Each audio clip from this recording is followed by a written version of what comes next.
We'll go to item C, approval of minutes. So moved. First, second. I was just waiting for, make sure Christina got it. Got it? Call for vote, all in favor? Aye. Opposed? Consent. Move approval. Second. Have a first, have a second. Any discussion? Call for the vote, all in favor? Aye. Opposed? Legislative update, item 7-0. Good morning, Commissioners. Yes, quite speedy this morning. Just a few items to go over on the federal side. I'm not going to repeat the update because some of this stuff has already become obsolete. Things are moving so quickly in Washington right now. But one thing I did want to flag for you is there is an effort underway to look at the environmental permitting process and NEPA. And so CCTA did submit some comments on that, on the notice of proposed rulemaking. We think this presents a lot of opportunity for us to streamline and help speed up our projects. So we've been actively watching those efforts, and we will continue to monitor them to see if there's any opportunities for us to weigh in further on that issue. And with that, I'll turn it over to Mark to give you a brief update on the state items.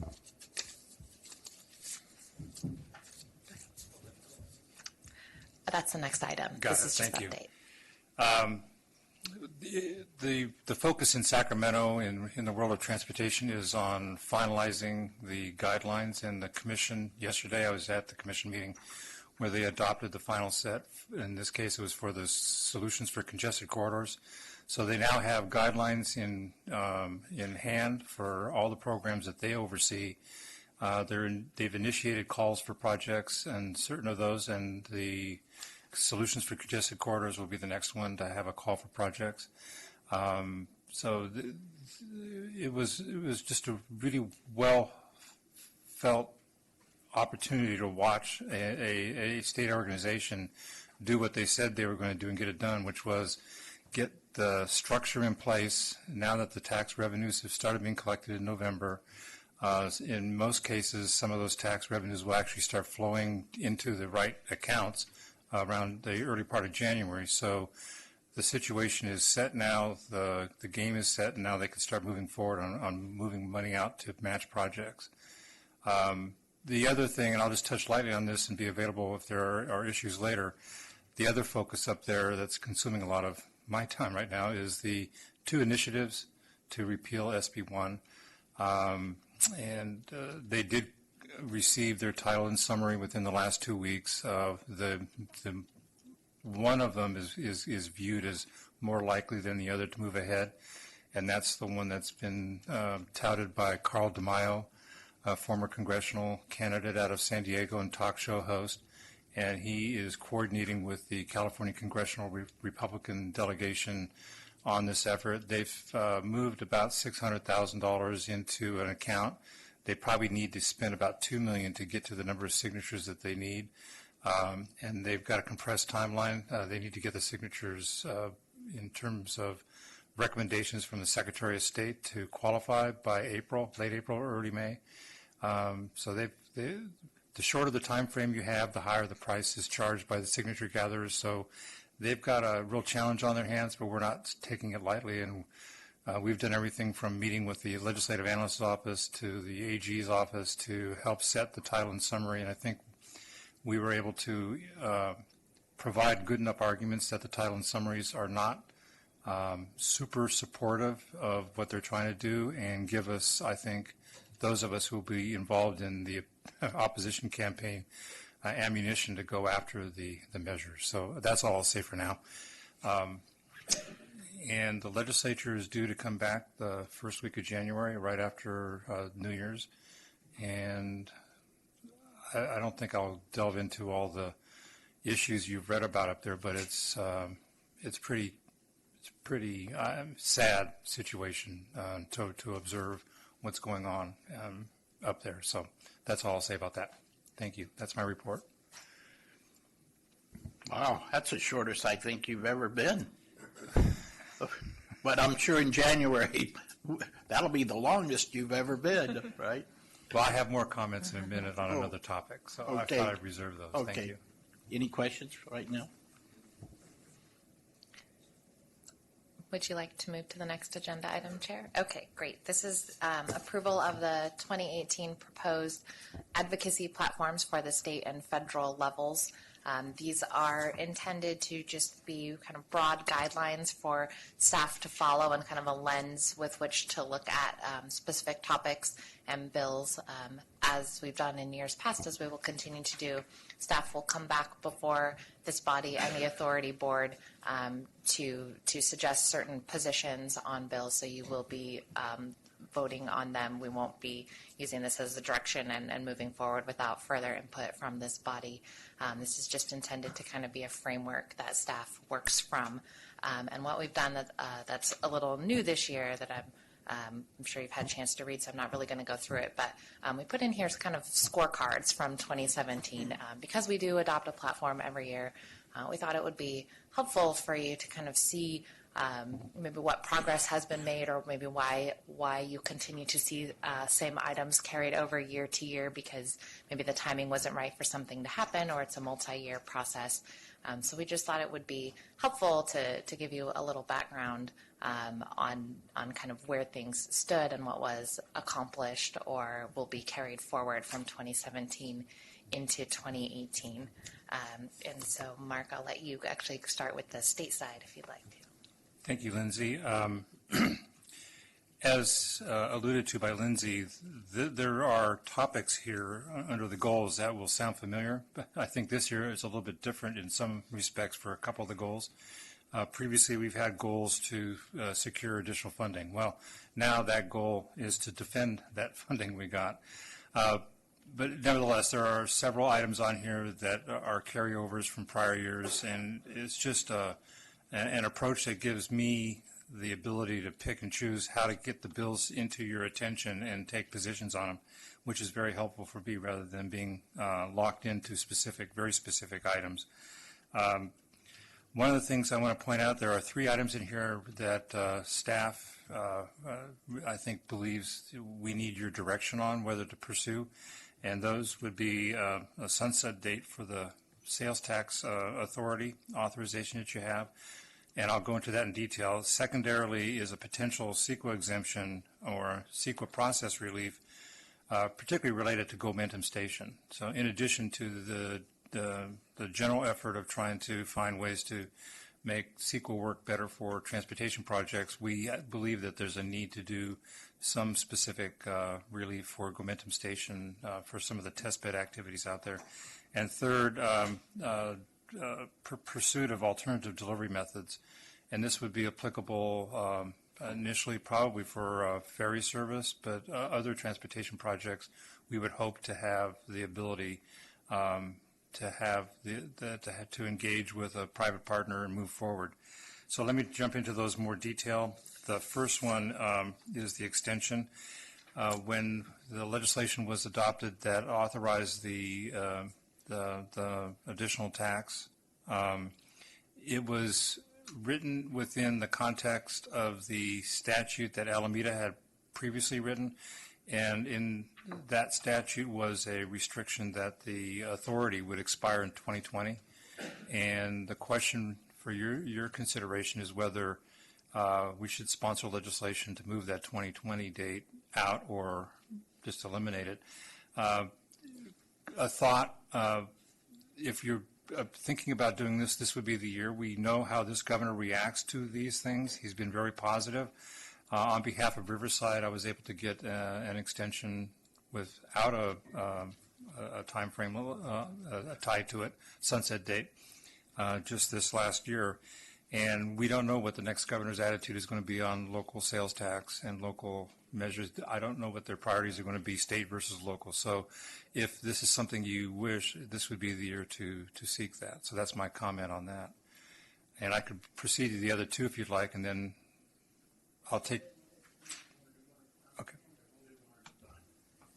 And I would just say, I think we ought to get rid of the sunset if we can, because it's very uncertain. We don't know what the timing on any of these other bills are going to be, or what the climate's going to be. Personally, I think it's pretty certain we're not going in 2018, but is 2020 going to be the right time with another really a lot of turmoil at the federal level? Will that be the right time or not? I don't know. I don't know what the climate will be like. I don't know what the economy will be like. I think we ought to take the restrictions off and leave it open so that we can do it when we need to. And what I would encourage is if there's some way to advocate beyond just for ourselves, for any transportation authority, CMA, to have that ability. So they're not having their hands tied also. I don't know whether it's more practical to go one at a time, but it seems to me if the state were to allow any agency like ours to do what they need to do to meet their funding requirements, that would be a practical way to approach it. One reaction I have to that is because of the necessity at the time, we were bundled in with Alameda, and that was a county, and that's how we got into the whole discrepancy of having county authority as opposed to CCTA authority, and then we separated that out in the last bill. It might be prudent if we're going to take away the sunset to also rewrite and replace the authority into your enabling statutes, which would then apply to the Bay region. So that would take a little bit of collaboration to make sure people are comfortable with that, because that's a broader authorization. But I think that would be worth the effort to relocate that and then take away the sunset. So that's just a thought. Well, just in reaction to that, I would think that would get other counties and perhaps even MTC to help advocate for that. I mean, they were supportive of our efforts. Right. But I think counties like Solano and others, this would give them a little more latitude in what they did. They wouldn't have to go get special legislation every time they want to do something. I mean, I don't think they've reached their sales tax cap, but any of those that are pushing it, it would give them that authority. So I don't see how that's a bad thing. But if you guys analyze it and think there's a flaw in that idea, then let us know. Just a quick question. I'm understanding from what you said that you're talking about, eliminating the sunset as to future revenue measures, nothing that has previously been voted on by the voters. Correct. Yes, it's a elimination of the sunset on the new authorization to exceed the cap. Okay. All right. So we're not talking about breaking faith on a previous ballot. No. Okay. Thank you.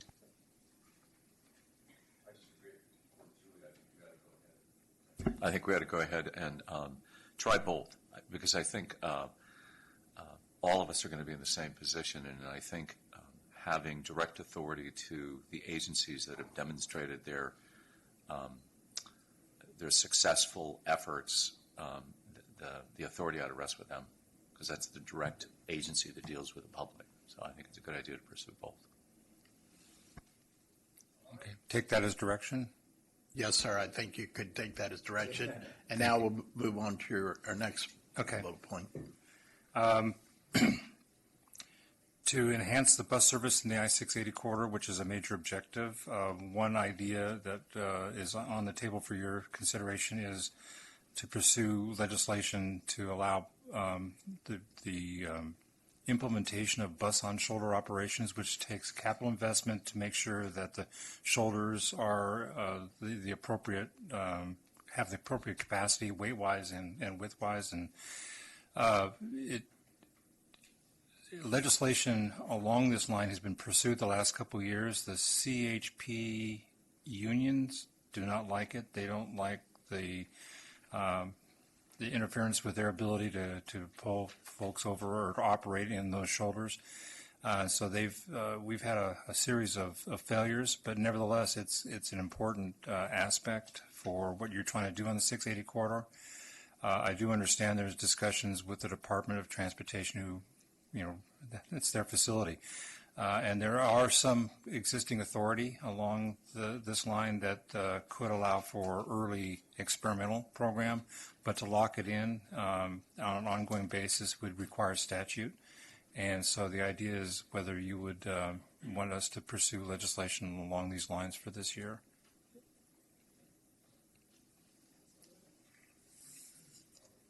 Are we in agreement to keep pursuing? Something has to be done on that. Yeah. I mean, it's, Do you need motions on any of these? We can take it all as one motion to adopt the state advocacy and Okay. federal advocacy platforms. sounds like you got unanimous on that one. Thank you. Next. Next, to properly implement and speedily implement Gomentum and the test bed facilities that are contemplated out there, and to protect your private partner's proprietary interest, seeking an ability to streamline CEQA, maybe even exempt CEQA for autonomous vehicle test sites or something along those lines is something that staff is recommending for your consideration. Go ahead, Tom. So this is the one, support efforts to streamline CEQA-related improvements at Gomentum Station. Is that what you said? Yes. That's a line item. You know, if you go over to the explanation of it, discuss sponsorship of legislation to provide significant procedural relief or exemption from CEQA related to infrastructure projects at Gomentum Station. I'm not excited about CEQA waivers. There's hardly a project out there that somebody can't make a case for that it's so important that it's got to have a CEQA waiver.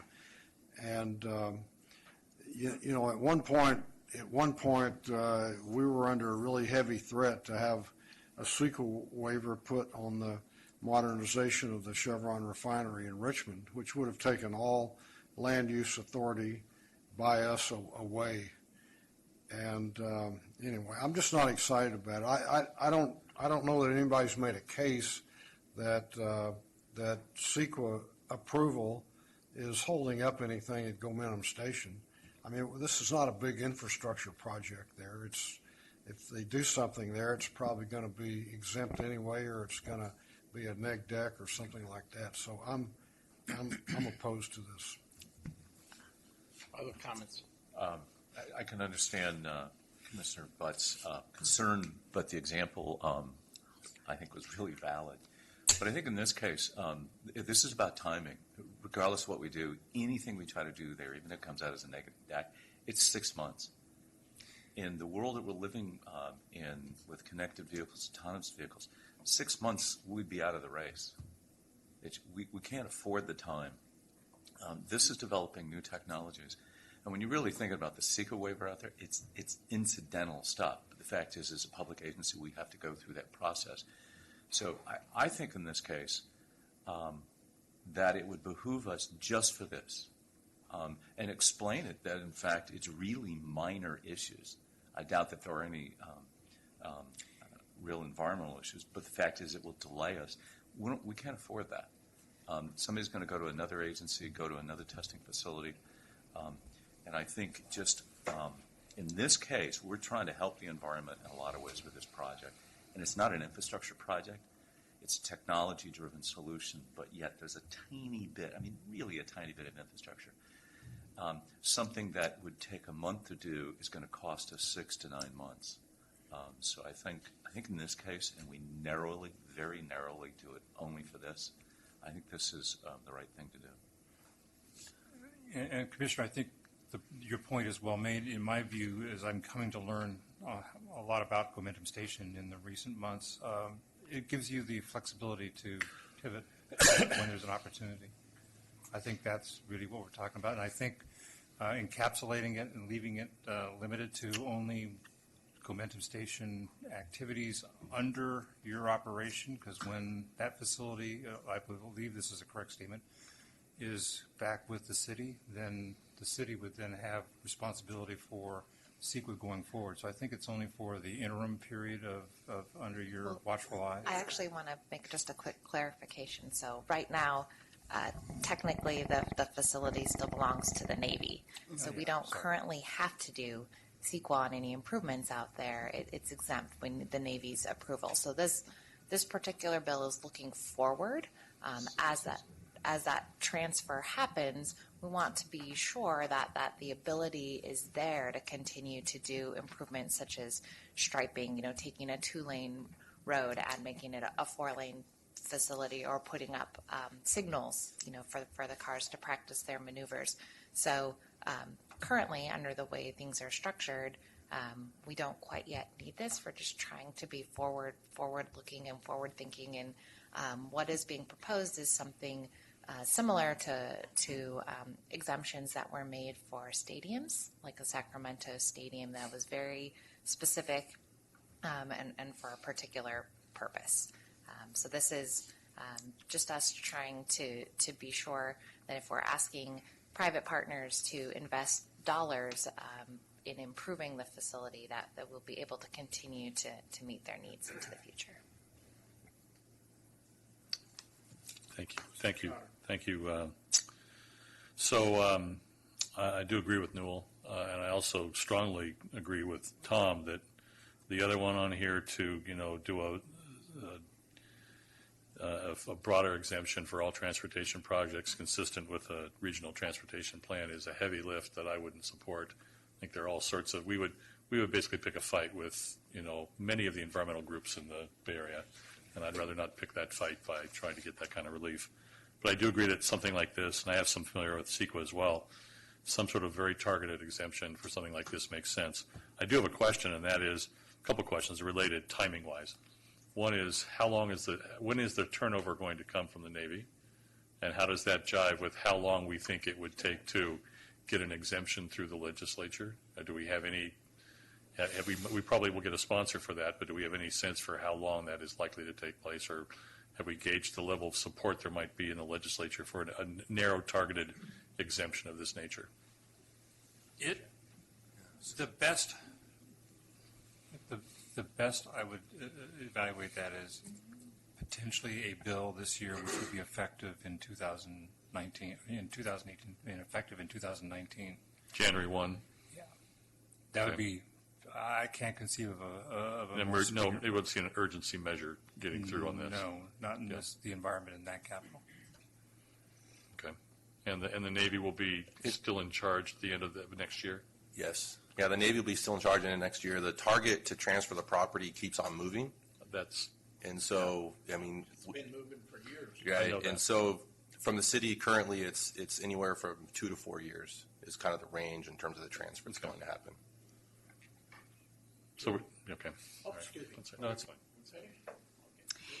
Yeah, I think because of the indeterminate time from the city about when the Navy is actually going to be in a position to turn it over, because the city has progressed far enough with their plans to make that transfer effective, I think it's important that we go ahead and get this permission now. The kinds of things we're talking about are not going out and digging up swaths of land and disturbing riparian areas and that kind of thing. We're basically using the already developed area, but just improving on it somewhat. And because it's with the Navy now, and we don't need to do any more than ask them, and they're not standing in our way currently, but I think what we need to do is go ahead and get this for the temporary time and then ask Concord to include an exemption in their EIR that they do for their specific plan for the entire area, and ask them to work with us. And that way they get it categorically cleared for us with whatever parameters we think are necessary, and work together with the city to get that done. And, that's part of working together with the city to maybe make this a longer-term project as well. Because it may be that the city decides that our enterprise out there is going to bring them more jobs for that general vicinity than what they might have thought about. I mean, as far as I know, they don't have any specific development planned for this right now. And until they come up with a higher and better use, it may be that they determine that this is a better job generator and puts them on the map for attracting other things. than anything else they might come up with. So I think they would probably be interested in working together with us. At least I think there is interest on the part of the elected officials, for sure. Tom, any closing statements? I just want to say one more thing, that a question I had that I didn't think about is, if this is still owned by the Navy, then some kind of project out there is going to have to go through NEPA, right? So even if you have a CEQA waiver, nobody's going to give you a NEPA waiver. Trump might, I don't know. But and the second thing is that we don't even know what kind of project we're talking about out there. I think if we had a specific project and we knew that it was going to take 6 months to take it through a neg deck or something like that, maybe it's something worth talking about. But to talk about a general waiver for any kind of infrastructure improvements out there, it just seems to me it's premature. We don't even have a project. Mr. Trotter? No, no, please.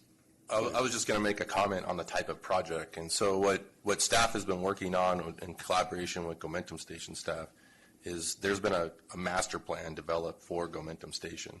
And so part of that master plan is broken up into different phases. And so the initial phase, and we're going to have another item come in January relative to the $3.5 million agreement with CalSTA. And part of those improvements will do what we're calling building the U.S. testing zone, and that'll be within the Bunker City area. And that's basically kind of similar to what Commissioner Pierce is talking about, is just widening of existing roadways to provide different lane configurations for testing. So that way there's a one-way road, there's a one-lane and two-lane road, and then also a four-lane road. And so it gives the ability to provide different lane configurations. We'll also have different intersection configurations, left turn pockets, yields, right turn pockets, et cetera. They'll also install smart traffic signals and technology to communicate wirelessly with the vehicles. So that's actually the first project. And the way we're writing the agreement, and we'll hear more about in January, is our goal is to complete those improvements at the end of the 18-19 fiscal year. And that's the way we're discussing that with CalSTA right now. So that's the first project. And then we start moving into other phases of the overall concept. And we'll talk more about that in January. Go ahead. Well, have you looked at what kind of CEQA action that would normally incur? I mean, it seems like some of that would just be categorically exempt, but at most it might be a neg deck, and I'm not sure a neg deck's going to take 6 months. I mean, you do your document, and you have a 30-day review period, and then you act on it. I mean, there's nobody out there. 45 or 60, I think. Well, I think you have a choice, right? Huh? Is it 45? It'd be 45, yeah. It's I mean, 45 days. It's not like there's a bunch of NIMBYs out there that are, there's nobody lives out there, so The it's ground not. squirrels will come. What? The Ground Squirrel Coalition. There we go. Well, I mean, I don't know. Oh, my goodness. I'm still skeptical. And I would just say, is some of the other comments, our private partners are really requesting these improvements like now. And so what we're trying to do is really streamline the regulatory process, because what we're talking about is a secure test bed. There's no public interaction. There's no public vehicles. There's no traffic. So to go through CEQA and prepare a traffic study and look at, well, what are the impacts of traffic based on a test bed, you start using some of those regulations into a test bed, and there's really no way of doing that. And so what we're asking is to exempt it not only from the standpoint of, there's no traffic, there's no public interaction, but the other component of this is a lot of the technology that we're putting out there is actually proprietary to our partners, and actually putting that upon public review through the CEQA process would actually really challenge our private partners in terms of being actual partners with Momentum Station. So it's really protecting our partners, but also really streamlining the process to get the improvements out there as soon as possible. Thank you, Bob. And actually, Tom, you anticipated a piece of my follow-up question when in talking about NEPA. And I saw people saying, yes, this project right now out there is subject to NEPA. But given all the other discussion, I have a sense that probably NEPA compliance here is, I mean, what is the Navy actually doing to, quote, comply with NEPA on something like this that doesn't generate offsite traffic and may take out, I guess, a ground squirrel burrow from time to time. But, so, I mean, how rigorous is that environmental review? Or is the Navy exempt? Or is the Navy exempt? That's a possibility, too, but I wasn't sure. We're still having those discussions. We haven't determined what the proper, NEPA or environmental action under the federal Navy would be at this point. I would think they'd be exempt. Not necessarily. I don't see why they would necessarily be exempt. Well, NEPA is a pretty broad statute, too. I was just going to suggest, and Tom, I appreciate it, but your example, I would agree with you 100% for Chevron and things like that.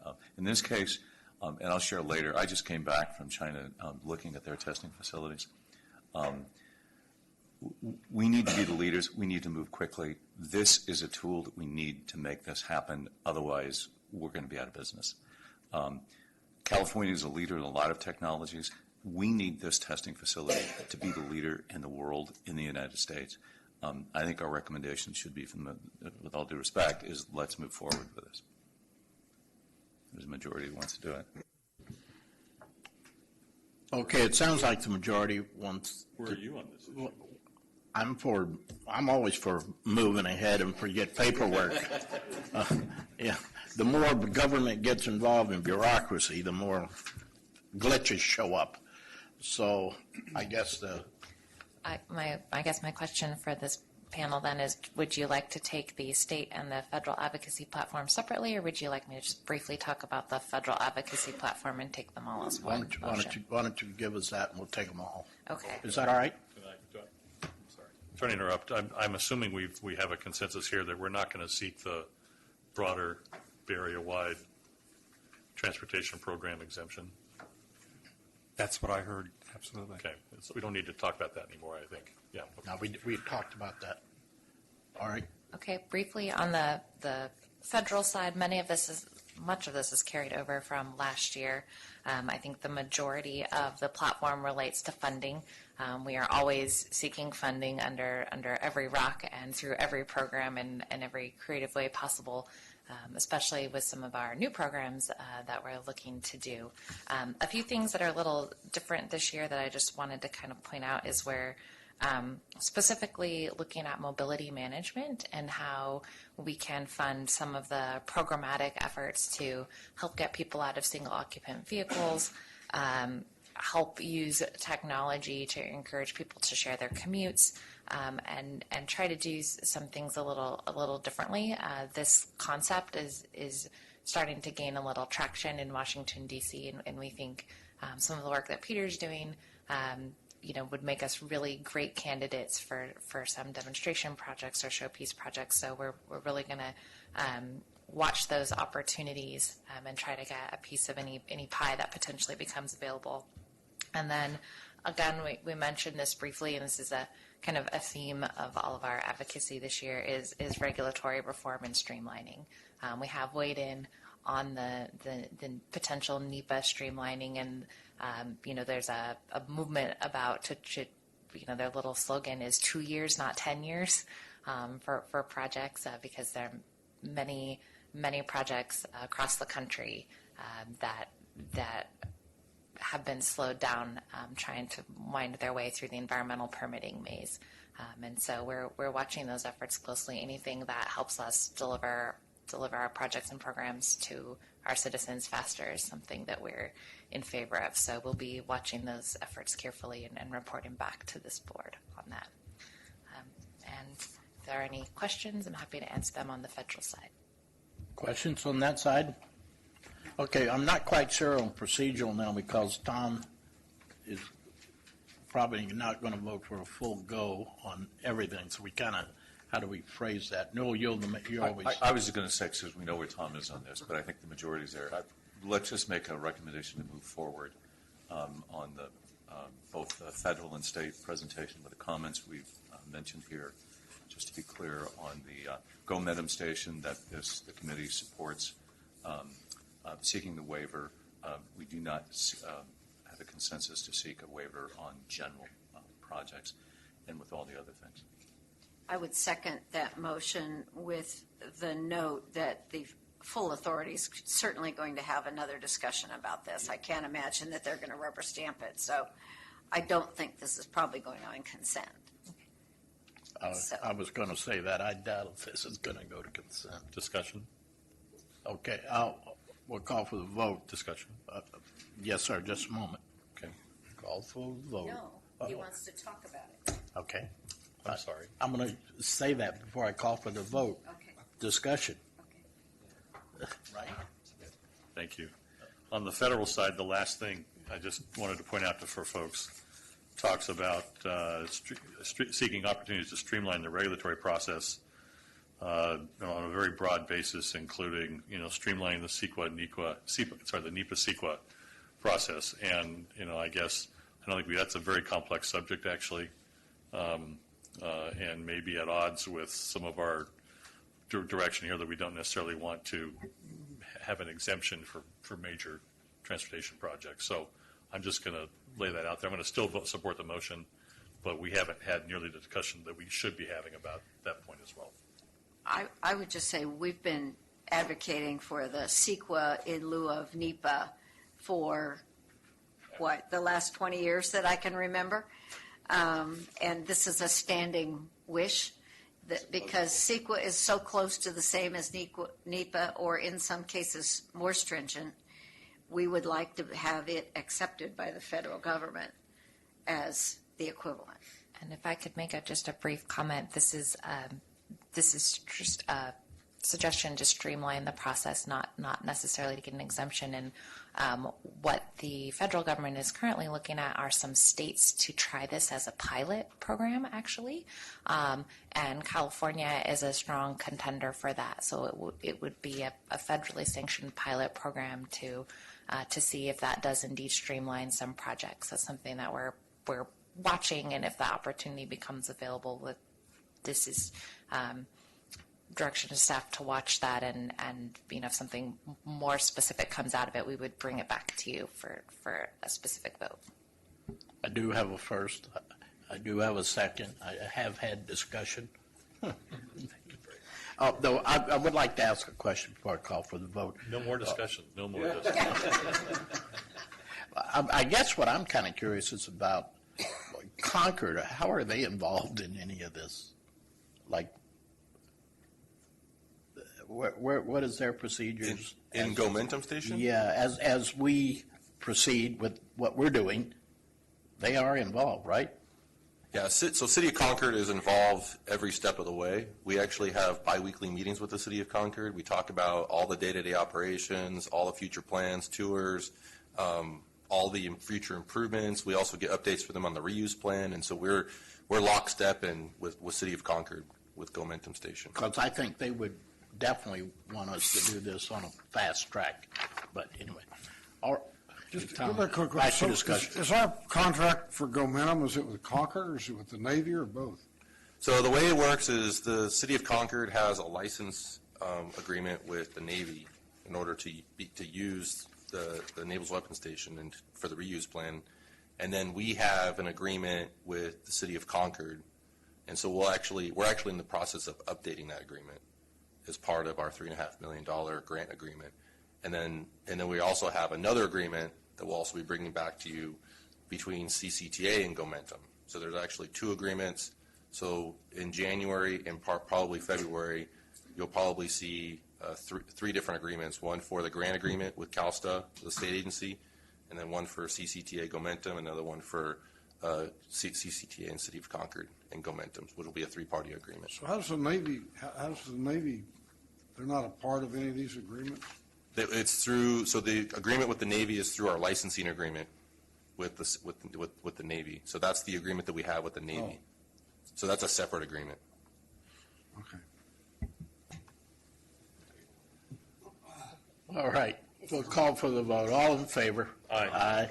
Opposed? So noted. All right. 9-0, accept annual audit reports. By the way, thank you, sir. Good morning, APC Chair. Randy Carlton, Deputy Executive Director for Administration. Brian, working with Dave, will bring this item forward. What's new this year is that comparison to prior years where we brought the different audit reports to the APC and the board in a fashion where we brought them when they were done. We accelerated the timetable on a couple of the audits, and thank you to the staff for doing so, and brought them to all together as one package today. So I'll turn over to Brian, and he'll take you through some of the highlights. Good morning, Chair Taylor and Commissioners. This is a big deal for the Finance Department, as Randy had mentioned. It's a big deal for myself, as this is, the beginning audit starts in the interim audit, which starts in about May, and it continues all the way through Thanksgiving. So that gives me more reason to be thankful at this point of the year. So the comprehensive annual financial report, excuse me, is something all of you see at your individual cities. I'm going to go over just a brief overview of this year's CAFR, talk about the three sections of the CAFR where it really breaks down into the details. The CAFR is a really detailed report that breaks down all of the activities through the year. The introductory section is just an overview of the agency for the outsiders, or when we go out and look for bonds, it goes through if they want to learn about the authority, when it was established, where we are, regionally economic news, and some economic news for the city for us, CCTA as well. And then we have the Certificate of Achievement for a GFOA. It's our 5th consecutive year receiving that item. For the finance people, it is very important, and it's a wonderful thing to receive on an annual basis. And then we also have the organizational chart, and there's also a chart in there that talks about the commissioners as well and who the alternates is for the organizations. We have the financial section, which includes the independent auditor's report done by MGO. And then we also have the management's discussion and analysis. That really gets into the details of what transactions occurred, what the changes year over year, but we are very CIP oriented, so there's always going to be change from year to year for the expenditures related to projects. Government-wide financial statements, it takes the individual projects and everything and it merges it all together, and it has the accruals for revenues and expenses that happen at different times of the year. And then the notes to the financials goes through and breaks down each individual piece, and we'll get into some of the details later.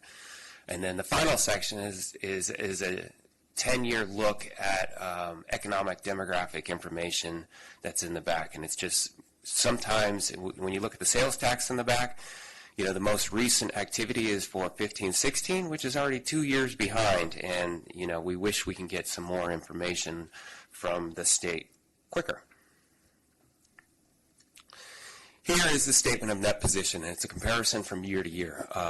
Again, with the cities, I hate to think of us separately, but as you guys all represent cities, you see things and you try and look at patterns and major changes from year to year. If you look at the number one item up there, we have cash and investments, restricted cash and investments. You can see in 2016 we had about $211 million available for projects and programs. And then we look at 2017, it gets up to about $290,000. As we did the interim financials, and we've done some presentations, we did a bond issuance in June, and we netted about $100 million there. So that really tells the story of year over year, where the extra money has come from. One of the other, we have the deferred outflows of resources, and then a little bit below we have the deferred inflows of resources. That's more of a governmental explanation of where we are and some amortization of bonds, and as we look at some of the hedging derivatives, where they are last year versus this year. It doesn't have a direct impact on our monthly financials. It's more of just our annual financials that we have there. If we look at the liabilities, which is an important piece, you can see that it's $89 million last year. It's $657 million this year. Again, it's the additional, bond issuance that we did in June. And as you move down the worksheet, you see the net investment in capital assets. You can see it went from 367 to 402. When we concluded in June, we were in the process of putting a new HR payroll system in there. So some of the value of that is in that position there. It's kind of like a work in progress piece. And as you get to the total net position government-wide, it changed about $17,000 from one year to another. For the agency, the biggest revenue source is always going to be sales tax revenue, and this is where all the programs get their money and allocate the funds out on a percentage basis. That remains the same. It had a 2% increase from one year to another, which is good. We have the capital grants. You can see if you look down at the bottom, it goes from $50.5 million all the way to $36.3. Again, that's directly related to the CIP projects. And as we look, excuse me, as we go through the expenses, you can see the bottom line on the expenses. We went from $194 million to $145 million in expenses. And right in about the middle, you see the transportation projects. It went from $130 million in expenditures to $81 million. The $130 million last year was a lot to do with the SR4 160 and some of the other larger projects we had, the EBART. This year, the EBART was in there as well, and I'll get into some of the details in a slide or two. But you can just see the timing. The timing of the expenditures also affects the timing of the capital grants.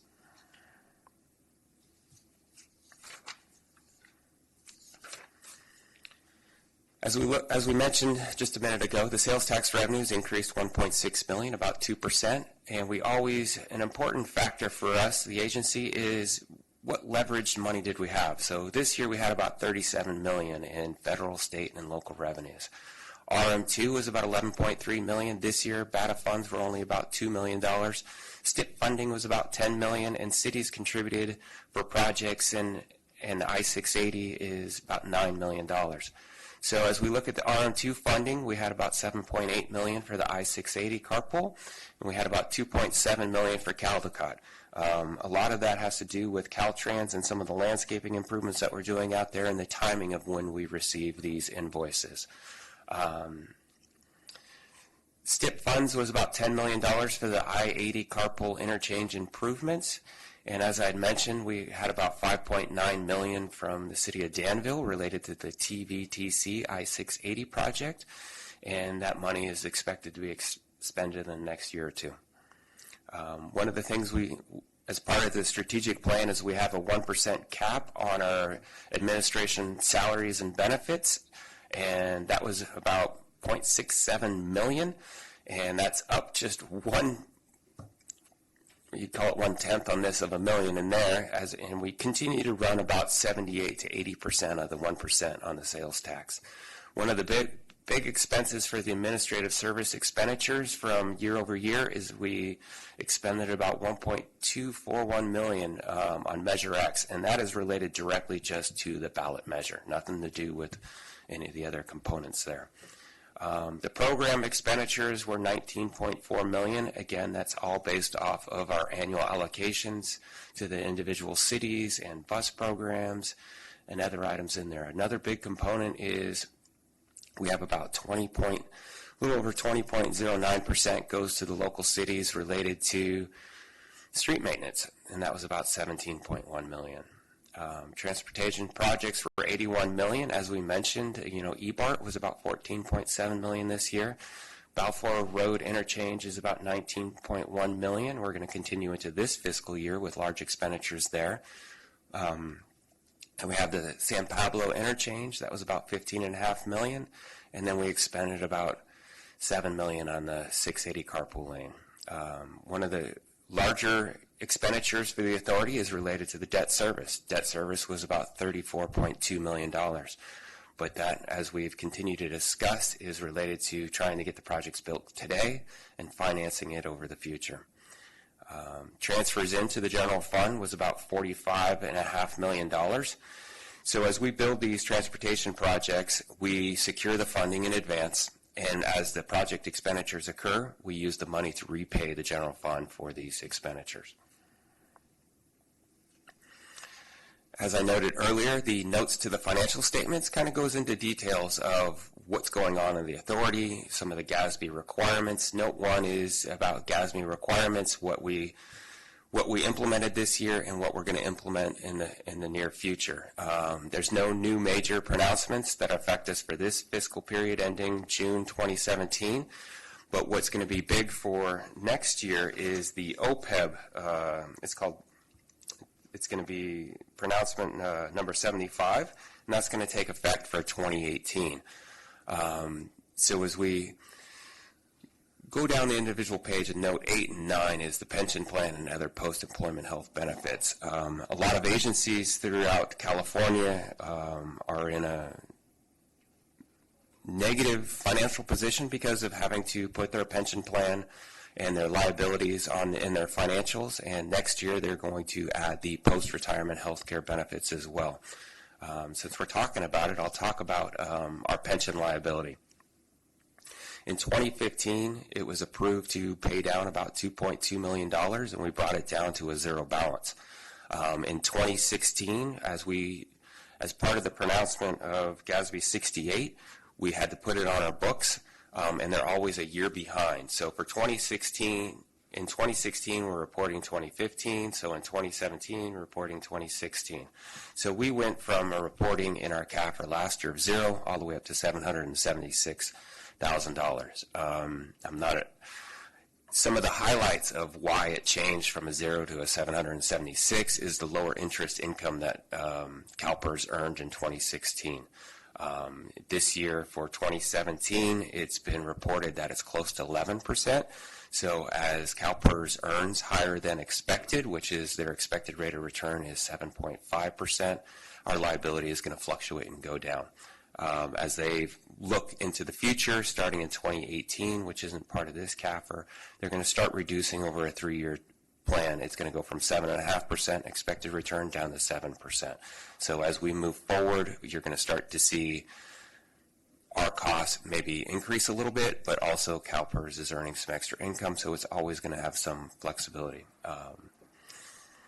So the net position for the fund financial statements is about $572.5 million. That's government-wide, and that has to do with debt and some amortization of some of the debt that we have in there. But as we look to what the authority has done as far as capital projects, we've put about $1.5 billion in capital assets that have been done for Caltrans and some of the cities as well.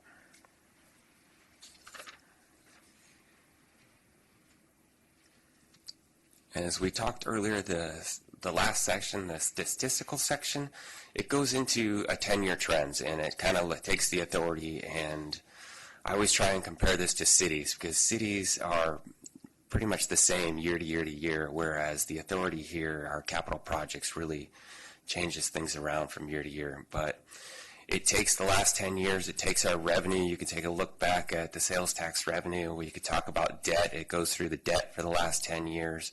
Also goes through some economic and demographic information for the county, and then it gives some operational information about what the authority and how the employees are allocated. And since we don't really hold any assets, we have the lease that we have, which is an asset, and we also have some capital assets, which is just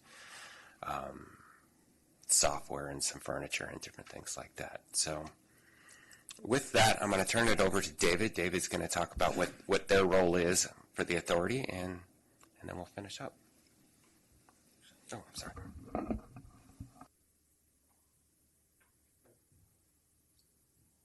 Morning.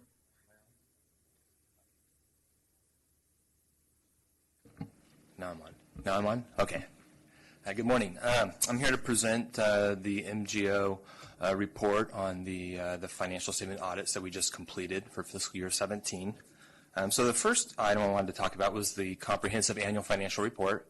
Management of the authority puts that together. We express an opinion on whether or not those financial statements are fairly stated. So on page 1 and 2 of the CAFR, which is the first 2 pages following the financial section, you'll find our opinion. And I'm happy to report it's an unmodified opinion, which is a clean opinion on the financial statements. So we believe these financial statements, both the financial statements and disclosures, are fairly presented. That opinion is based on two sets of standards that we follow, generally accepted auditing standards, which all auditors that produce financial statements or opine on financial statements follow. But the second set of standards that we follow are government auditing standards. And because you receive federal assistance, you're required to have your audits conducted in accordance with government auditing standards. And those standards focus on two areas, really. They incorporate generally accepted auditing standards and add focus on independence, auditor independence. And the second area is reporting on internal controls and compliance. Okay, and so we include that report on internal controls and compliance with the single audit. So the second report that we are issuing is the single audit reports. It contains two reports. One report on internal controls and compliance in accordance with the government auditing standards on the financial statement audit, and we're happy to report that we didn't see any internal control deficiencies that rise to a level of significant deficiencies or material weaknesses. And then the second report is internal controls and compliance on specifically federal programs. And again, there were no findings on controls or compliance related to the federal programs. The third report is the report to the authority board, and that really houses our the information that we're required to report as a result of the audit. It's kind of like the management's discussion and analysis of providing context to the numbers. This provides context to the audit, and included in that is anytime there's a new implementation or change in accounting practices, we highlight that in this section.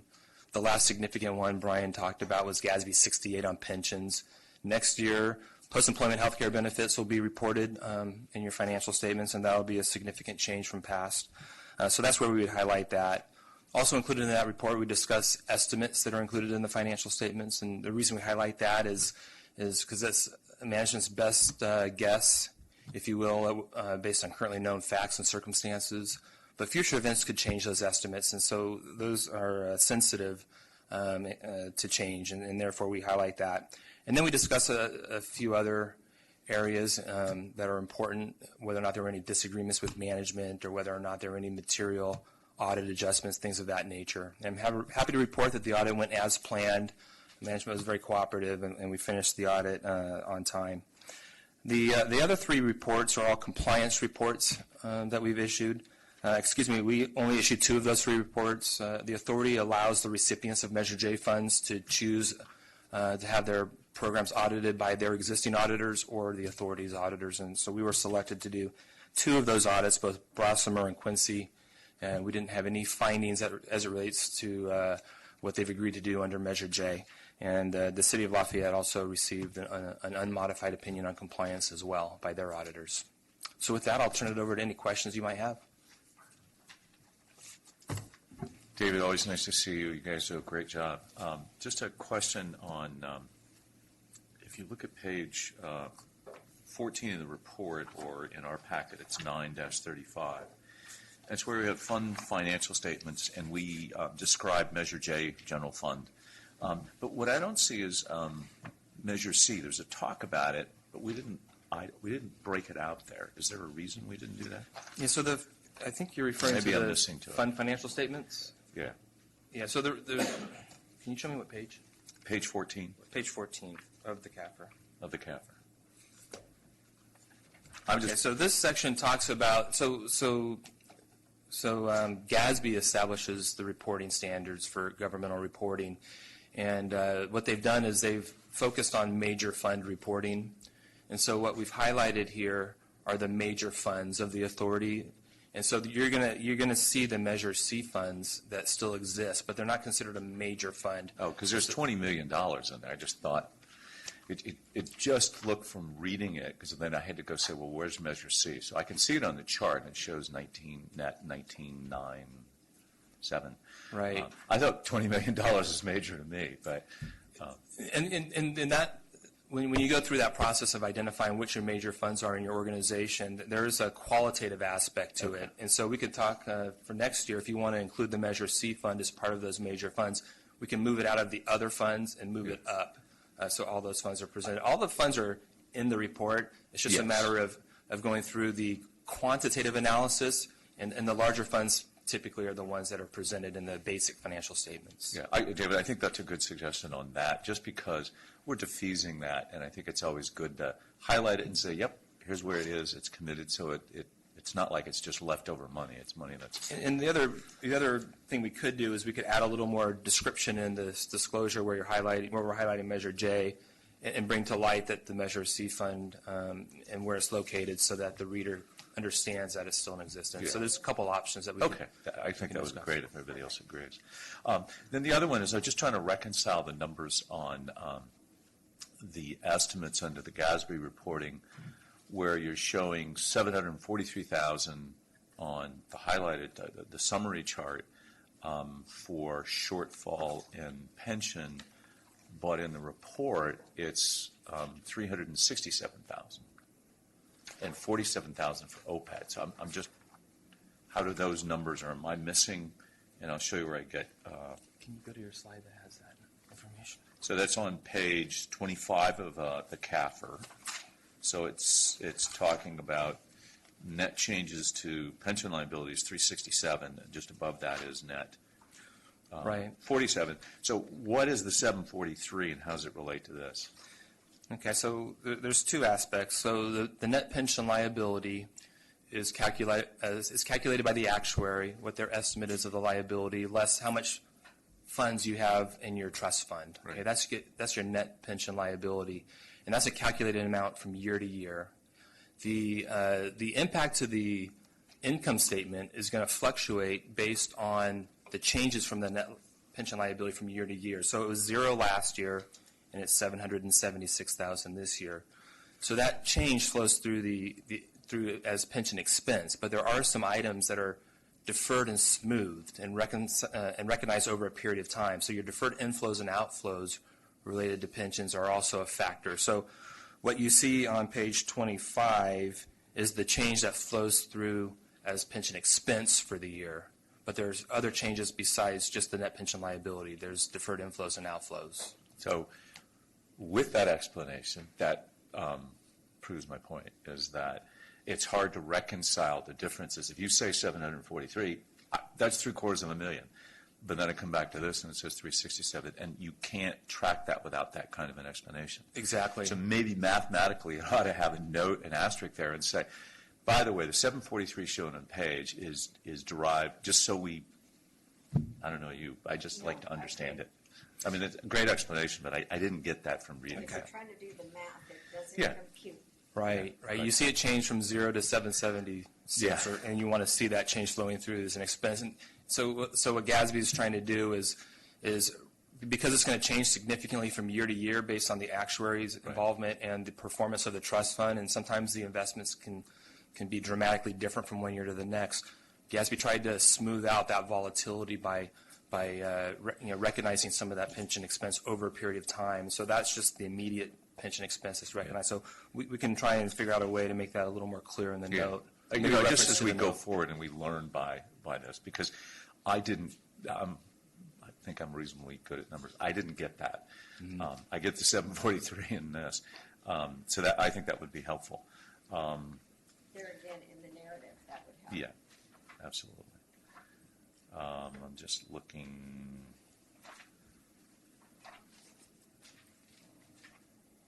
So, and I'm not going to beat the dead horse, and it's a high-level view, that the LIBOR rates are going to go away, so that's going to potentially affect us with our swap.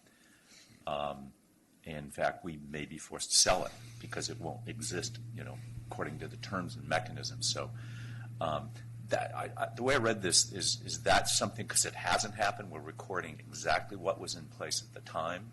So going forward, maybe next year that might show up, but we wouldn't note anything about that at this point in time. Yeah, unless it's actually changed, unless it's actually been terminated, we wouldn't, Okay. But you are right. There are subsequent events that, if they're material to the organization, we would disclose those through the date of the opinion, which is mid-November. But there would have to be an actual fact that occurred versus speculation. If I could just add a comment. Also in the packet today, you saw that the APC approved a recommendation to do RFP for financial advisory services. One of the tasks there's three tasks. One is the general financial advisory services. The second one is the pricing advisory services that they assist us at the time when we sell bonds. And then the third task is swap advisory services.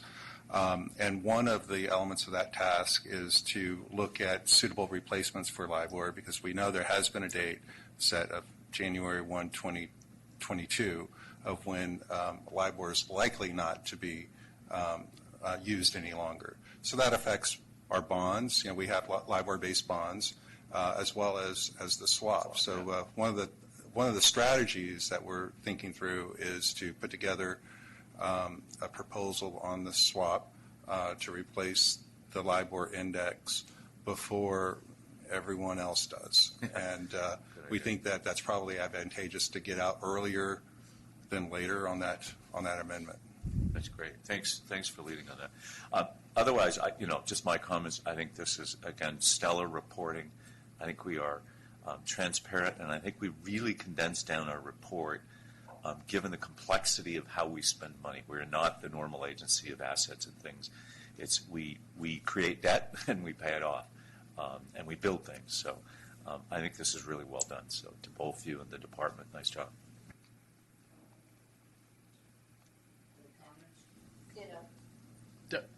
So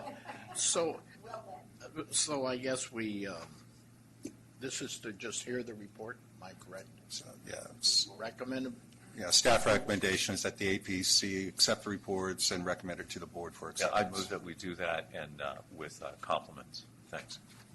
Oh, I have a first and a second, but will some of those, like I always ask, where was, what was it, C? I'm always curious as to, so are we going to make some changes before it gets to, no. It's going to be what it is. Then be prepared for the same questions? Or just address it. Yeah. Is that a good suggestion? Well, the suggestions that Newell has suggested, and we talked about putting in the narrative, could go in the notes from committee. Okay. In the staff report. And that way you don't have to change any of There you the go. actual audit report or anything else. And Brian can include those as just suggestions from committee. I would suggest that. And I agree with that, and I think the direction would be next year, take what Newell's talking about and stick it into next year's CAFR and deal with this, be preemptive. You have to be preemptive in dealing with Newell. Yes. Wherever possible. At least we're reading it. Hey, that's right. All right, that's all I had. Thank you. We'll call for the vote. All in favor? Aye. Opposed? All right. Item 10.1, overview, authority contract management. Good morning, Randy Carlton, Deputy Executive Director Administration. This is a two-part item. The first part is an informational item. The second one is an action item. A few comments on the first item. With Mr. Arasaki's, goal for process improvement, he asked staff to take a look at a proposal that actually was brought forward by Tim Hell to look at how we do our contract management and procurement processes here. When we have a new member to a team, we get a fresh set of eyes, and we're grateful for some of this input about how we could do things better. So we're looking at realigning some of our duties on contract administration. Currently, we have several staff doing bits of the procurement process where they're writing RFP documents and contract documents and advertising those. Much like what you see and experience in your local agencies, those functions are typically concentrated with the purchasing manager. And that's the general concept that we're moving towards. The objective is to improve our process, establish better documentation, more consistent documentation for how we write our RFPs, how we write our contracts, how we evaluate those RFPs when they come in, using more of a consistent format for that criteria. This contract manager position, we're not adding a new position. That's another hat I will be wearing. But it will enable us to establish an ongoing list of bidding opportunities for the vendors that they can go to our website and see what is available and what is coming down the pike. This goes hand in hand with some technology improvements that pertain to the second item. The second item is a service contract. It's actually a software as a service offering from a company called Planet Bids. Planet Bids is an e-procurement system. They have approximately 200 clients here in California. They have a system where the vendors register with their service. It's of no fee to the vendors to register, and from that registration, we will have access to over 300,000 vendors throughout the country, which will significantly increase our visibility when it comes to bidding our projects. And when we believe when we have greater visibility, we get more bids and more competitive pricing. The platform also, what makes the Planet Bids offering unique, and we did take a look at this marketplace. The Planet Bid offering has a module that does the insurance certificate tracking, and that's an area, frankly, of weakness over the years where we could do a better job. As you imagine, we get insurance certificates in the mail practically, on a daily basis from all the vendor relationships we have. It's a constant process of monitoring those to ensure that those those insurance components comply with the contract, and that those insurance carriers are suitable carriers and meeting the different quality ratings. So this system will have a portal to where we can, input all that information. It can get verified against the insurance carriers that it's what's called for in our contract, and that will in turn reduce the authority's risk. Insurance is a very important part of providing a buffer to protect us against loss. In terms of the pricing is competitive with the marketplace. There is some one-time setup of about $5,000 and then an annual subscription for the vendor management, the bid management, and the insurance of about $10,000 a year. So it's staff recommendation that the APC recommend to the board that we approve this service contract with Planet Bids. We'd be happy to address any questions you may have. I think it's a great idea, and I appreciate it. I know in my business, because I get an insurance certificate every day, and we're not nearly as big as this agency, and it's really hard to keep track of who's what. I think that module for this is I didn't even know they had that. And I think this is sort of our 21st century step, so I recommend we do it. First, a second. And a question. This falls under your purvey? Yes, in finance, with help from my team. Okay, just curious. And then the overview, the first one was, I think that we're not going to call for a vote on that, but I think that's what we've been trying to do for quite a while. Am I correct? Yeah, the message that we hear clearly from the executive director is, look at our processes and improve them where we can. You may recall that we've been bringing, some HR process improvements forward with how we, in our code and regulations in that regard. And now we're looking at contract administration, and this is, the next step in that process. Falls right into the process. Okay, first and a second. Any comments? I'm going to make sure I say that. Call for the vote. All in favor? Aye. Opposed? All right, back to, here we go, Senate Bill 11-0. Good morning, Mr. Chairman and board members. Hisham Naimi, Engineering Manager. Over the past few months, Stephanie, Tim, myself have been participating in the workshops that have been held by the CTC to develop the guidelines for the different programs in SB1. And now most of the guidelines have been adopted by the CTC, except for probably a couple.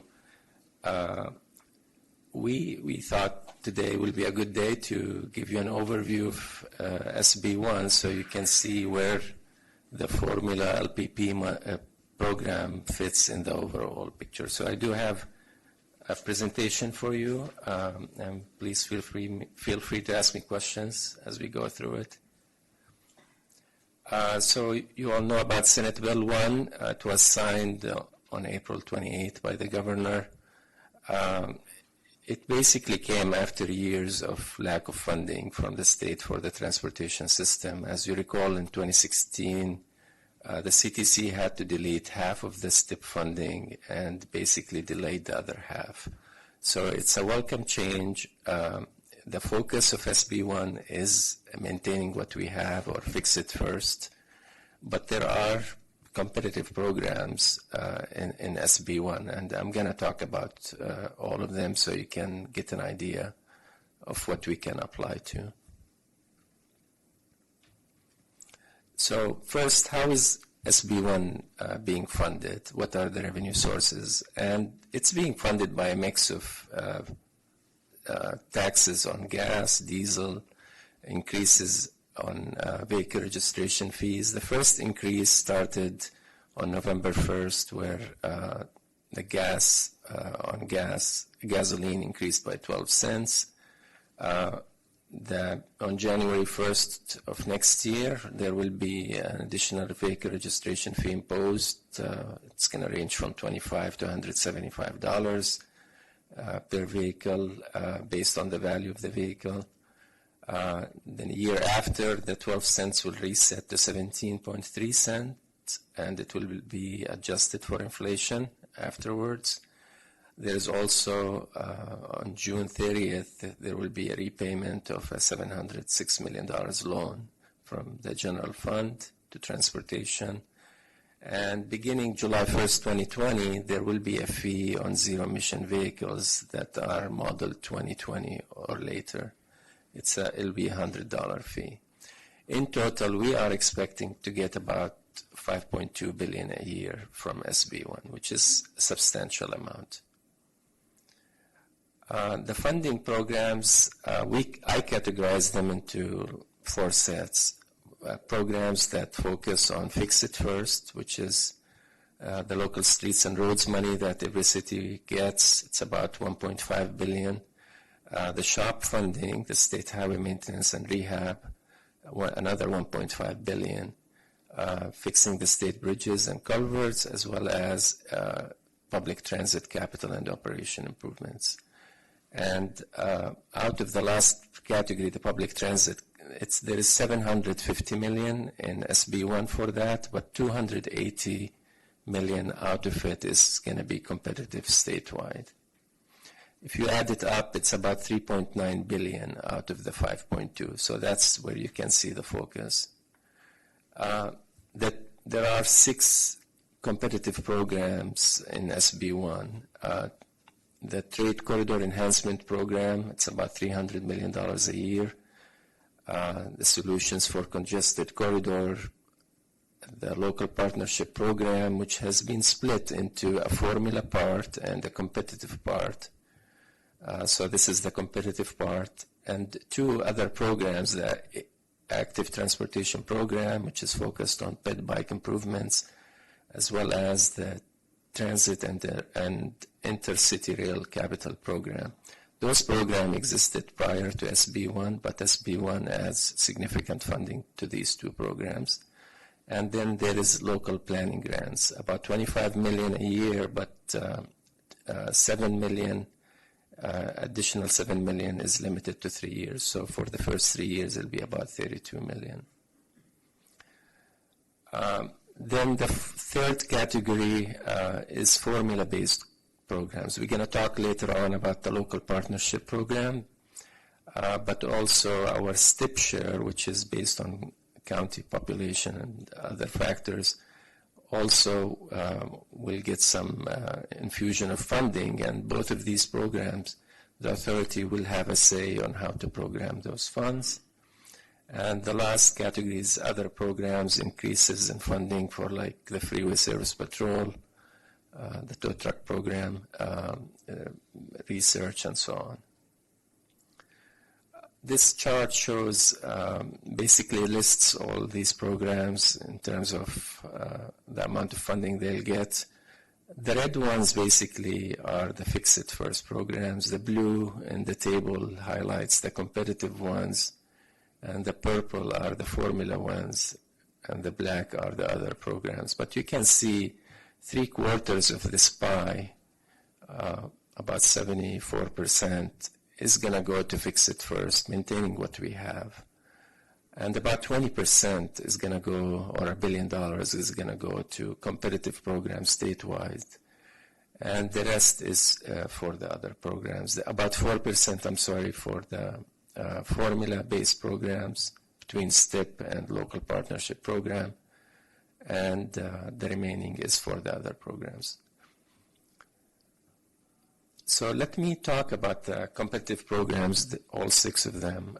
We tried to summarize the programs in this chart where we're looking at who can apply, how much match is required, what can you use the funds for, can you supplant committed funds like Measure J, what components of the project can you use it on? Can you use it on pre-construction phases, or is it restricted to construction, for example?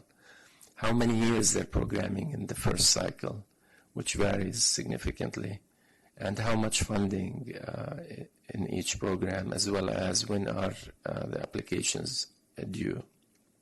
So they're ranked based on when the applications are due. And the first one is the Transit and Intercity Rail Capital Program. This program, as I mentioned, was created before SB1, and it was funded by cap and trade funding from the Greenhouse Gas Reduction Fund. And for the 5 years between 18 through 23, there is $1 billion from cap and trade, and SB1 will add another $1.4 billion, or $280 million a year. So it's a significant big program, $2.4 billion. The applications are due in January 12 next year. Only transit agencies can apply. The focus of the program is to improve intercity rail and modernize it, like, for example, payment systems, improvements that will help with ridership, feeder buses to train stations, coordinating schedules between buses and trains, buying rolling stocks. Rolling stock will be eligible for that. All components are eligible, so you could use the money to do environmental, for example, or design. There are no restrictions on that. There is no match required. However, when the CTC reviews the application, if you have matching funds, you will be ranked higher. So it will play in the evaluation process. So that's the first one. We're in discussion with County Connection right now to see if we can partner to apply for this grant, since we couldn't apply by ourselves. The Trade Corridor Enhancement Program, the applications are due January 30th. It's being combined. The funding, we get about $300 million from SB1 for that program, but it's being combined from freight funding from FAST Act. So again, this is a big program, $1.3 billion roughly, and it will cover 3 years. It does require a match, 30% match, and basically the focus of the program is the freight system. For example, we have I-80 on the primary freight network, the federal primary freight network, so projects on I-80, like the one on San Pablo Dam Road, where we raise the bridge, could qualify for this program. Where the problem exists is you got to provide 30% match. Unless Caltrans does the job or renominates the project, then no match is required. So for I-80 San Pablo Dam Road, we don't have 30% match. We already depleted our Measure J money in doing phase one. So that's a problem for that. Hercules Rail Station, since they're doing track improvements for freight, could qualify. Again, the match is a problem. They don't have 30% match. So the guidelines for this program has been adopted as well by the CTC on October 18th. You could not supplant funding, and the match is counted from when you get your allocation. So on San Pablo Dam Road, for example, we spent a lot of Measure J money and other money, but unfortunately it doesn't count as a match because we already spent it. So it's only moving forward. So that's on that program. The local partnership program, as I mentioned, there's $200 million in SB1, but the guidelines split it into a formula part and a competitive part, and this is the competitive part where $100 million will go into this program per year. The first cycle will be 3 years, so $300 million. Applications are also due on January 30th. Unfortunately, it's only restricted to construction phases, so and only and you gotta match the money 1-to-1. For every dollar in SB1, you gotta have other funding in SB1. STIP funds could work as a match, doesn't have to be Measure J, as well as developer fees. Not only self-help agencies can apply, but also agencies like ECRIFA or WICTAC, where they have uniform imposed developer fees. They could apply if they're able to receive state or federal money. On that, for that fund source, we think the I-680 State Route 4 will qualify because we're ready to go to construction. We're hoping the state will come through for our funding gap on this project, but if they don't, we're planning to apply for this funding source. There is no restrictions on what you can use the money on, which is nice, as long as it's in construction. For example, other programs restricted to HOV lanes, as you will see. In this case, you could use it for adding mixed flow lanes if you want to. Okay, so the next program is the Solutions for Congested Corridor program, and the guidelines were adopted yesterday for that by the CTC, as Mark mentioned. There is no match required for this program. However, as I mentioned with the other program, the more match you have, the higher the score you will get. You could not use this money for adding mixed flow lanes on this project. It has to be restricted only to HOV or operational improvements. Transit improvements will qualify as well, but only Caltrans and MTC can nominate projects. We couldn't apply ourselves, so we have to work through MTC. And last time we checked, we have the 684 on MTC's list, phase 3. So that project does have a HOV lane, and we have auxiliary lanes for operational improvements, so those components we could apply for.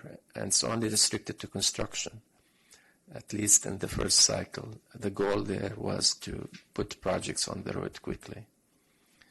It will cover 4 years, the first cycle, before we have our next call for project. And there is about $1 billion in that program. Applications are due February 16. The transportation planning grants, actually, the first grant, the first applications were due on October 20th.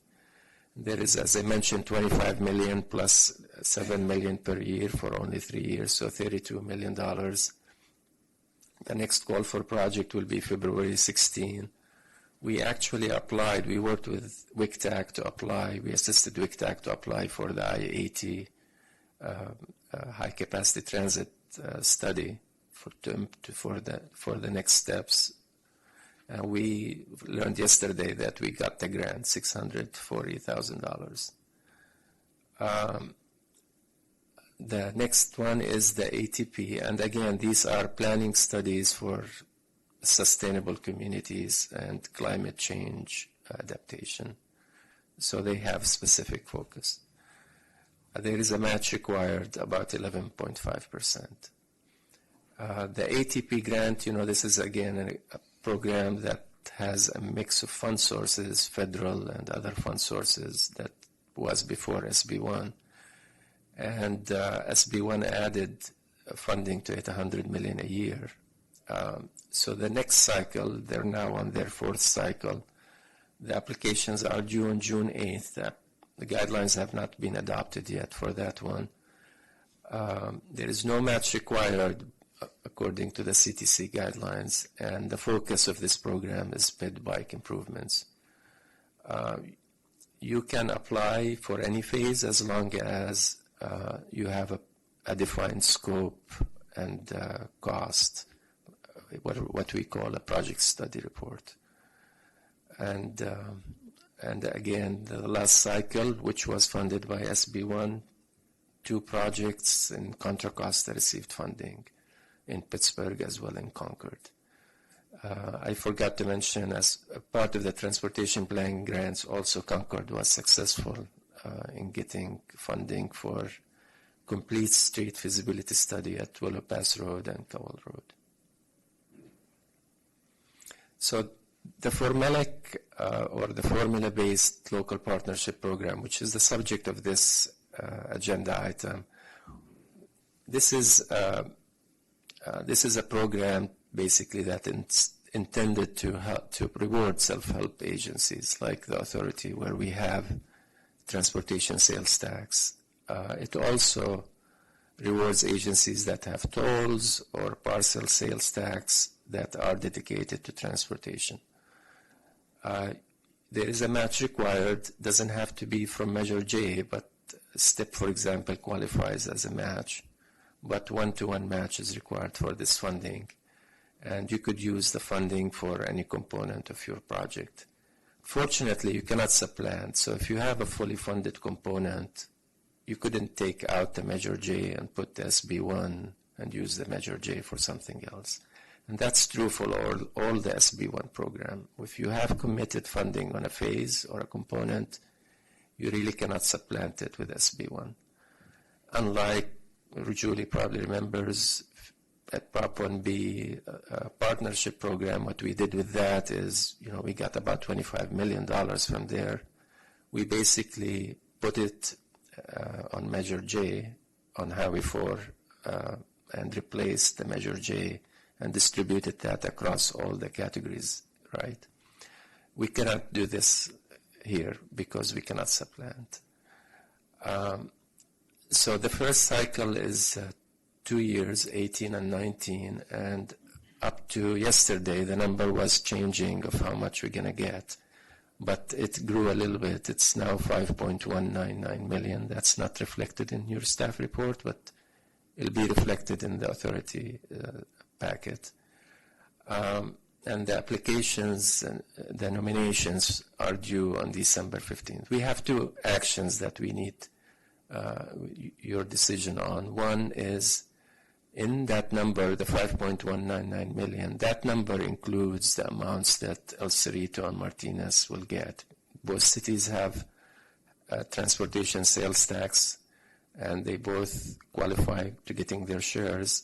But unfortunately, the CTC did not break out explicitly their shares. Their shares are subsumed with our number.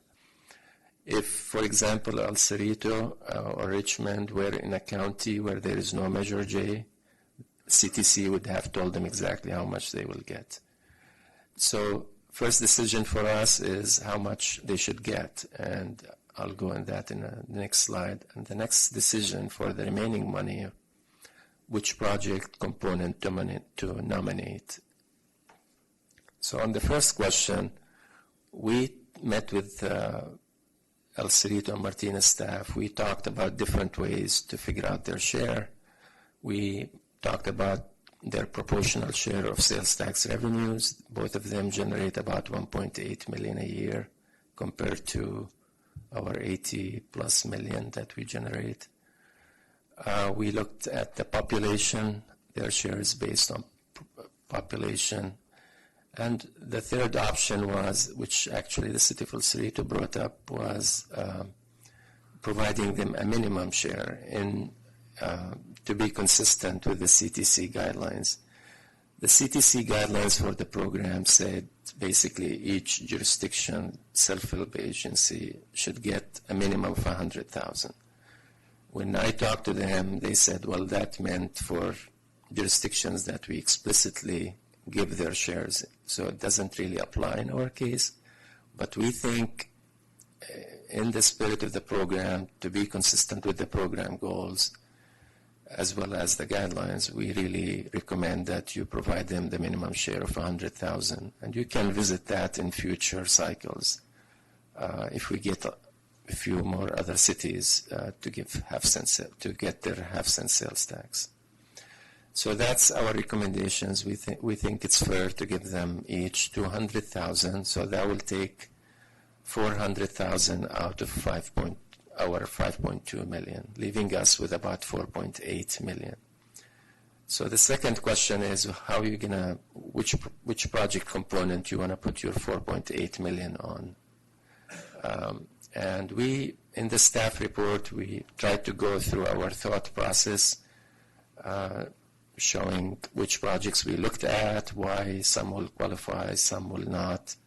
We think Innovate 680, doing the environmental phase for the northbound express lane or HOV lane, will be our best candidate at this time. The project have a significant funding shortfall. Even though we just put $40 million in Measure J on it, it's over $300 million project. And our goal was to leverage that $40 million to the max. So this is a step in that direction. We have at least half of the cost for that phase. It's about $11 million. We could use some of the $40 million to cover at least half.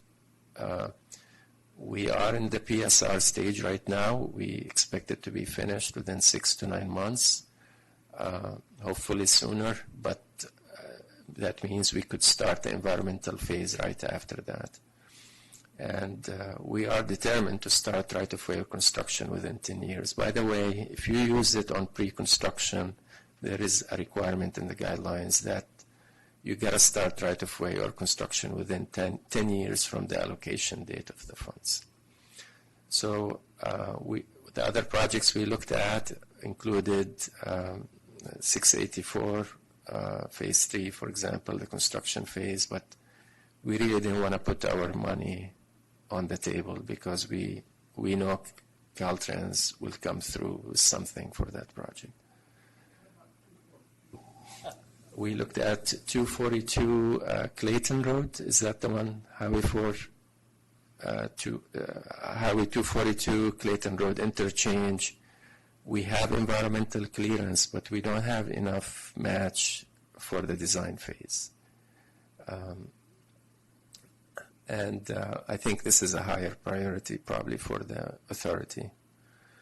So the staff report looks at, reviews all the projects that we looked at. Our intent over the many years, hopefully SB1 will not be rescinded and will be there forever, but our goal is to make sure in the future that we spread this money among all the subregions.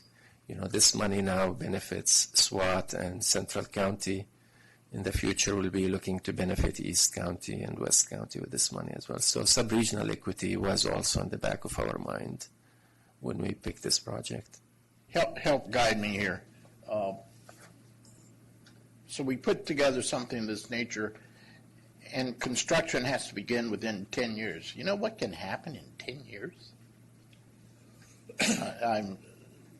That's a long time. Yeah, or the right-of-way, not necessarily the construction. You could start the right-of-way phase. You could move utilities. You could acquire parcels that you need for sure. That's the rules set by the state. That's set by, that's crazy. Yeah. Doesn't, I mean, ours will be done before this. Obviously, yes. All right. So with that, we are seeking your approval of Resolution 1760P, which basically provides $400,000 to the cities of El Cerrito and Martinez and authorizes us to nominate, put together the applications for Innovate 680.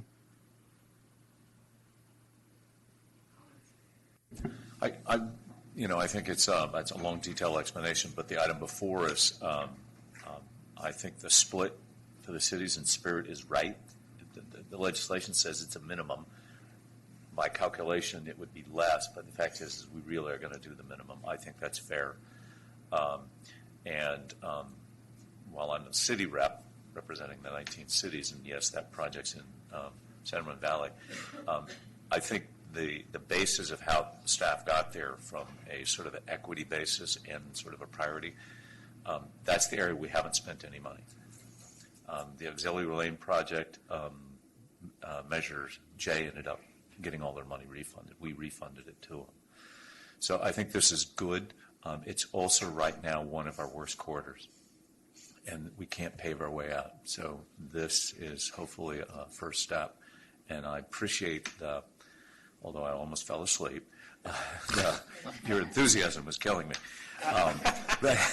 These are complex things. Hopefully we are understanding them, we're participating, we're getting the applications in where we can, and I would recommend we go ahead and move forward with both aspects, the project selection and the minimum for Martinez and El Cerrito.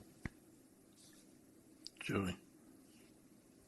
Yeah, I agree with that. I have to admit, I got a bit confused on the explanations of the options on how to fund the El Cerrito and Martinez thing. That it's like I need a chart somehow to explain it. The other thing is, Ditto. I got totally confused on that. And I'm not sure I've 100% got the analysis in my head that I could explain it to somebody else on how we come down with that. It's pretty easy. You have three methodologies. Yeah. What they proved was the first two methodologies are below the minimum. Therefore, if you had a city that was based on population, it was a bigger city. If Richmond were applying, Right. Richmond get more than 100,000, by the way. Right. So what they really did was, here's all three methods, and they concluded that you still have to give them a minimum of 100,000, but they tested to make sure that they weren't underfunding at the minimum by doing the All population right. count and stuff like that. Somehow that went right by me. I guess I was trying to read it when I was already I boggled, think it'd be helpful to, this prep PowerPoint would be nice to have in our stable of documents. Absolutely. That on was the email. next thing. Yeah. I need this presentation so that I have something to look at. We need to clarify on the slides, though, that this is the local share, not statewide. That's It's right. This is the annual formula. or by period, to make that a little bit clearer as well. So both of those things would be very helpful. Thank you. You're welcome. Thank you. And I guess I'm such a layman. Is this going to go before the full board? Yes. Okay, we need to stripe it up, step it up, jazz it up, or you're shaking your head? Yeah, we can shorten it up. Yeah, shorten it up, and then, because I got, We tried to simplify it. This is our first cut of simplifying it, and so we'll try to simplify it even more. Now that you've heard it. Well, I think the issue is, and what I appreciate is that Hisham understands this so much better than we do, that there's a lot of assumptions in Hisham's head that are not in mine, and it's not translating all the way. So say what it breaks down to is X, Y, or Z. And here's the reason Z works, and it satisfies all the other tests. Good enough for me. Thank you, Newell, for doing that. well, I wasn't going to say it, but I still have to say it. When you're dealing with a simple person, and you're definitely, I'm in that category, simplistic And yes. For the rest of us, too. Oh, okay, well, I don't want to drag all of you with me, but, No. I'm honest with you. I got lost about halfway through, and I could have asked you a zillion questions, and you'd have looked at me like I was on another planet. But, Thanks for your input. We'll but try you to know, space it out. but also let me specify this from the whole board here. You do a great job. Oh, yeah. It's not because of your knowledge, but I got to be honest with you, you're way up here. That's why you have engineer, and you have government down here. So for the full board, otherwise I'll be back to where I was. He's a whole lot smarter than we are. He's very smart.